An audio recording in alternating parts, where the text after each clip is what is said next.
La thématique ce matin, c'est de faire découvrir en chiffres cette question et de lutter contre les inégalités et d'amener à découvrir d'autres métiers, de se positionner sur des formations auxquelles elles n'auraient peut-être pas pensé et qui sont pourtant des secteurs d'activité porteurs et sur lesquels on réduira considérablement les inégalités en termes de salaire, de droits sociaux et voilà.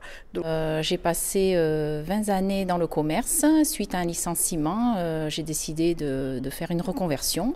Je me suis dirigée sur l'AFPA pour intégrer une formation d'intégrateur cabine aéronautique.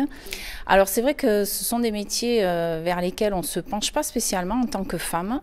Et il faut oser, en tout cas il faut tenter, ne serait-ce qu'un stage d'immersion pour découvrir ces métiers. Et on s'aperçoit très vite que c'est tout à fait adapté pour les femmes. Et voilà, c'est un a priori, des barrières qu'on se met, mais il faut oser découvrir. Et on est toujours agréablement surprise. Donc actuellement, je suis en cours de reconversion professionnelle au sein de l'AFPA et je suis une formation de conceptrice développeuse informatique. Donc ce métier, c'est pour concevoir et développer des applications. Alors logiciels, applications web, toute une panoplie d'applications informatiques. C'est un métier qui permet et qui aussi oblige de constamment se former, puisque les technologies évoluent très rapidement. Et pour moi, c'est vraiment une source de motivation. C'est vrai que ce secteur est plutôt masculin. Moi, ça ne m'a pas du tout fait peur parce que je suis habituée à travailler plutôt avec des hommes. Également, je pense qu'être une femme dans ce secteur, c'est un atout pour le recrutement, puisque justement, ils cherchent à avoir beaucoup plus de mixité dans les équipes de travail. Oui, je dirais, j'adresserai un message aux femmes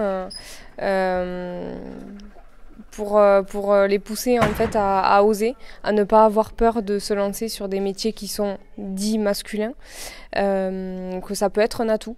Et donc, il ne faut pas se mettre de barrières. Voilà, il ne faut pas écouter les on-dit.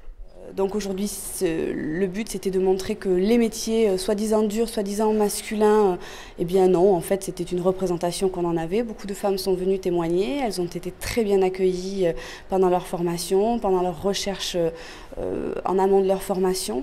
Aujourd'hui, les employeurs recrutent aussi sont heureux de recruter des femmes parce que ça diversifie aussi les expériences, ça diversifie les services.